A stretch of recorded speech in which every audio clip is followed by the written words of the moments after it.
വടകര മൂരാട് വാഹനാപകടത്തിൽ ഒരാൾ കൂടി മരിച്ചു. ചോറോട് ചേന്നമംഗലം സ്വദേശി സത്യനാഥനാണ് ഇന്ന് മരിച്ചത്. ഇതോടെ കഴിഞ്ഞ ഞായറാഴ്ച ഉണ്ടായ അപകടത്തിൽ മരിച്ചവരുടെ എണ്ണം 5 ഉയർന്നു. രാഹുൽ കെ വി വിവരങ്ങളുമായി ഉണ്ട്.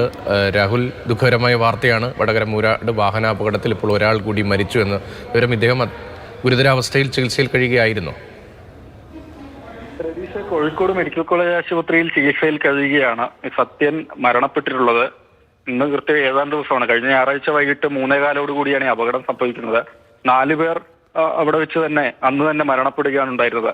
ഇവർ ബന്ധുക്കളും അയൽവാസികളും ഒക്കെ ആയ ആളുകൾ ഒരു കാറിൽ ഒരു വിവാഹശേഷമുള്ള വിരുന്നിൽ പങ്കെടുക്കുന്നതിന് വേണ്ടി സഞ്ചരിക്കുന്നതിന് ഇടെയാണ് അപകടം സംഭവിക്കുന്നത്.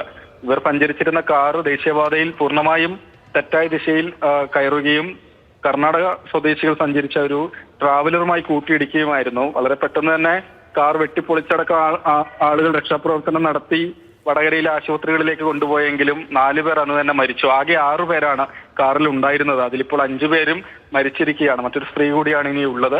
അവർ ഇപ്പോഴും ചികിത്സയിൽ തന്നെ തുടരുന്നു എന്നാണ് ബന്ധുക്കൾ പറയുന്നത്. എന്തായാലും ദേശീയപാതയിൽ വലിയൊരു അപകടം, അതിൽ ഒരാഴ്ച പിന്നിടുന്ന സമയത്ത് ഒരാൾക്ക് കൂടി ജീവൻ നഷ്ടമായി. ആകെ 5 പേരാണ് അപകടത്തിൽ മരിച്ചിട്ടുള്ളത്. ഇവർ സഞ്ചരിച്ചിരുന്ന കാറ് തെറ്റായ ദിശയിലേക്ക് കയറിയത് തന്നെയാണ് അപകടത്തിന്റെ കാരണമായത്. ശരി, ഒരു മരണം കൂടി സംഭവിച്ചിരിക്കുകയാണ്. മരണസംഖ്യ 5 മൂരാട് അപകടത്തിൽ ഉയർന്നു. രാഹുൽ കെ വിയാണ് ആ വിവരങ്ങൾ നൽകിയത് കോഴിക്കോട്.